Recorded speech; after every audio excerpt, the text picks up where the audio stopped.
जय शिवराय मित्रांनो, राज्यातील कांदा उत्पादक शेतकऱ्यांसाठी राबवली जाणारी एक महत्त्वाची अशी योजना म्हणजे कांदा चाळ योजना आणि याच कांदा चाळ योजनेच्या लाभार्थी पात्रतेच्या अटी निकषामध्ये बदल करण्यात आलेले आहेत आणि याच्या संदर्भातील एक महत्त्वाचा असा जी आर 9 जुलै 2024 रोजी निर्गमित करण्यात आलेला आहे।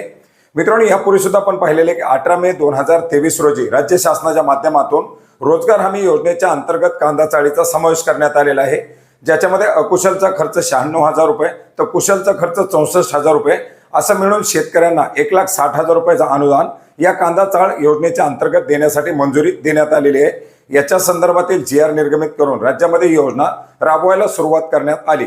मित्रांनो, या योजनेचा लाभ देत असताना रोजगार हमी योजनेच्या अंतर्गत वैयक्तिक शेतकरी, सामुदायिकरित्या शेतकरी, एफपीओ अशा प्रकारचे जे काही स्वसहायता गट असतील या सर्वांना या ठिकाणी लाभ देण्यासाठीचे निकष एक अटी घालण्यात आल्या होत्या, परंतु याच्यामध्ये 9 जुलै 2024 रोजी बदल करण्यात आलेले आहेत।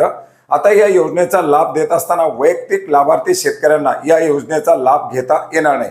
मित्रांनो, बऱ्याच साऱ्या शेतकऱ्यांच्या माध्यमातून कांदा चाळीसाठी प्रस्ताव देण्यात आलेले होते, परंतु हे प्रस्ताव स्वीकारले जात नव्हते। याच्या संदर्भात मोठ्या तक्रारी प्राप्त होत्या आणि आता अखेर शासनाच्या माध्यमातून याच्या संदर्भातील एक शुद्धीपत्रक जी आर निर्गमित करण्यात आलेलं आहे, ज्याच्यामध्ये वैयक्तिक शेतकरी, सामुदायिकरित्या शेतकऱ्यांची जी लाभाची योजना होती ती फक्त आता सामुदायिकरित्या शेतकरी, एफपीओ किंवा जे काही गट असतील अशा गटांना घेण्यासाठी मंजुरी देण्यात आलेली आहे। अर्थात आता वैयक्तिक शेतकऱ्यांना रोजगार हमी योजनेअंतर्गत कांदा चाळीसाठी 1,60,000 रुपयाचं अनुदान मिळणार नाही।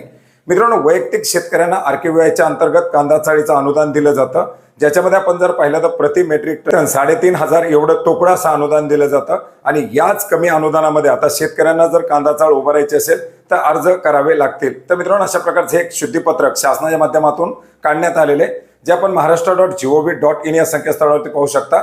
याची लिंक आपल्याला व्हिडिओच्या डिस्क्रिप्शन बॉक्समध्ये सुद्धा मिळेल। धन्यवाद।